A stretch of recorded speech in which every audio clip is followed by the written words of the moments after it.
नमस्कार दोस्तों, आप सभी का स्वागत है only one study YouTube channel पर। दोस्तों, आज के वीडियो में हम लेकर आए हैं बिहार डीएलएड 23 अगस्त का जो पहले शिफ्ट का क्वेश्चन आंसर। तो आइए शुरू करते हैं। हमारा पहला प्रश्न है, यथाशक्ति में कौन सा समास है? तो साथियों, इसका सही जवाब होगा अवयवी समास। अगला प्रश्न है, विरक्ति का विलोम शब्द क्या है? तो दोस्तों, इसका आंसर होगा अनुरक्ति।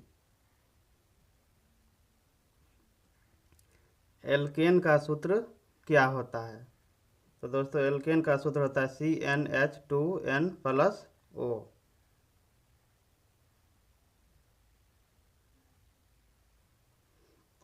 चौथा प्रश्न है, पूर्वी और पश्चिमी घाट कहाँ मिलते हैं? तो साथ ही इसका आंसर होगा नीलगिरी पर।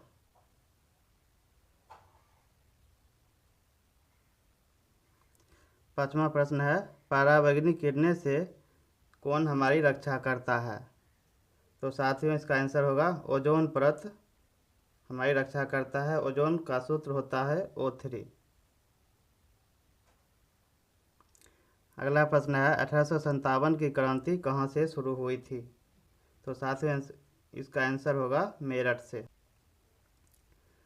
शरीर का तापमान को नियंत्रित करने वाली ग्रंथि का नाम क्या है? तो दोस्तों, इसका आंसर है हाइपोथैलेमस। नेक्स्ट प्रश्न है, पावापुरी कहाँ पर है? दोस्तों, पावापुरी नालंदा में है। अगला प्रश्न है, कोशिका की खोज किसने की थी? तो साथियों, कोशिका की खोज रॉबर्ट हुक ने किया था। अगला प्रश्न है, रिक्शा कौन सी भाषा का शब्द है? तो दोस्तों, इसका आंसर होगा जापानी भाषा का।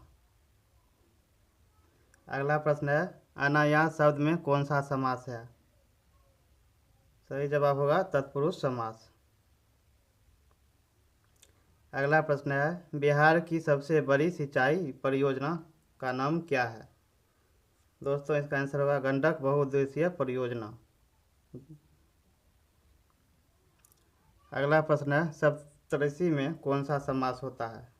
तो दोस्तों, इसका आंसर होगा द्विगु समास। आकाश में रात में तारे टिमटिमाते हुए क्यों दिखाई देते हैं? तो इसका जवाब होगा अपवर्तन के कारण। अगला प्रश्न है, जो विज्ञान को जानता है उसके लिए एक शब्द क्या है? दोस्तों, ये हिंदी का प्रश्न है, तो इसका आंसर हो जाएगा वैज्ञानिक। अगला प्रश्न है, भारत के समुद्री मार्ग की खोज किसने की थी? साथियों, इसका जवाब हो जाएगा वास्को डी गामा, जो कि 1498 में किया था। अगला प्रश्न है, विद्युत धारा का कौन से यंत्र से मापते हैं? इसका जवाब होगा अमीटर से।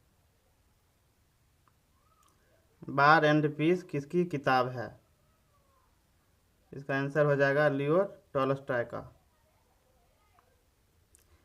जिसका उपमा न की जा सके उसके लिए क्या कहते हैं? तो दोस्तों, इसका आंसर होगा अनुपम। भारत के राष्ट्रीय ध्वज को कब अपनाया गया था? दोस्तों, इसका जवाब होगा 22 जुलाई 1947 को। अगला प्रश्न है, गुब्बारे में कौन सी गैस भरी होती है? इसका जवाब होगा हीलियम और हाइड्रोजन। अगला प्रश्न है, कान भरना मुहावरे का अर्थ क्या होता है? दोस्तों, कान भरना मुहावरे का अर्थ होता है चुगली करना। नेक्स्ट प्रश्न है, हीराकुंड बांध किस नदी पर बना है?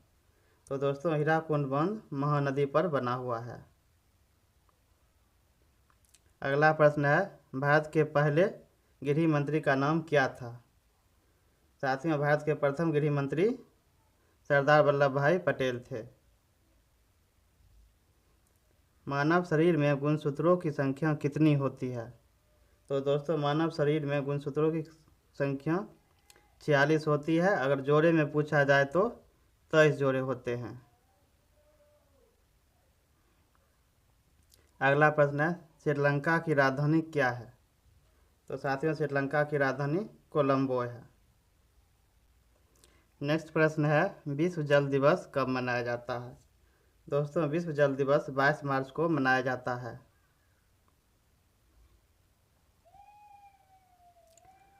पंचानन में कौन सा समास होता है? पंचानन में बहुब्रीहि समास होता है।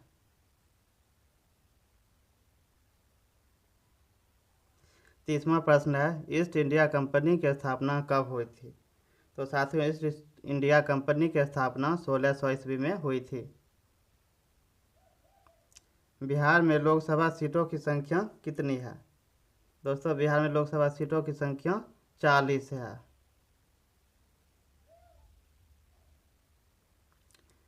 पाप काटना मुहावरे का क्या अर्थ होता है?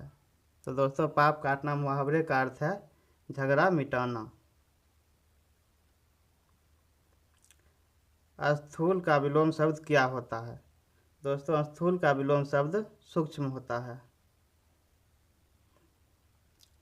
आश्रम का पर्यायवाची शब्द क्या है? दोस्तों आश्रम का पर्यायवाची शब्द कुटी, मठ, तपोवन, विहार या अखाड़ा होता है। अगला प्रश्न है शुंग वंश की स्थापना किसने की थी? तो साथियों शुंग वंश की स्थापना पुष्यमित्र शुंग ने किया था। अगला प्रश्न है कपास की खेती के लिए उपयुक्त मिट्टी कौन सी है? तो दोस्तों कपास की खेती के लिए बहुत बढ़िया मिट्टी होती है काली मिट्टी।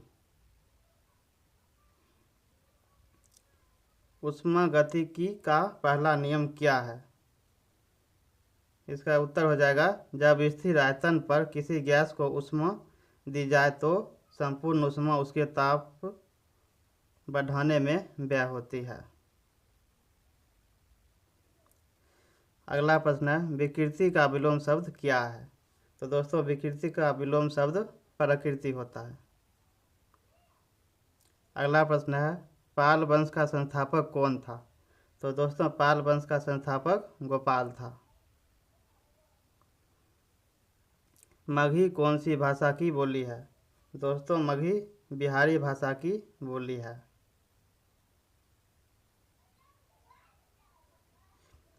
चंद्रमुखी में कौन सा समास है? दोस्तों चंद्रमुखी में कर्मधारय समास है। चींटियों के अध्ययन को क्या कहते हैं? तो दोस्तों चींटियों के अध्ययन को मर्मिकोलॉजी कहते हैं। नेक्स्ट प्रश्न है पक्षियों के अध्ययन को क्या कहते हैं? दोस्तों पक्षियों के अध्ययन को एंथ्रियोलॉजी कहते हैं। मकड़ियों के अध्ययन को क्या कहा जाता है? तो साथियों मकड़ियों के अध्ययन को आर्कोलॉजी कहा जाता है। अगला प्रश्न है आम खाया जाता है में कौन सा वाच्य है? दोस्तों आम खाया जाता है में कर्मवाच्य है। काव्य की शोभा बढ़ाने वाले शब्द को क्या कहते हैं? दोस्तों काव्य की शोभा बढ़ाने वाले शब्द को अलंकार कहते हैं।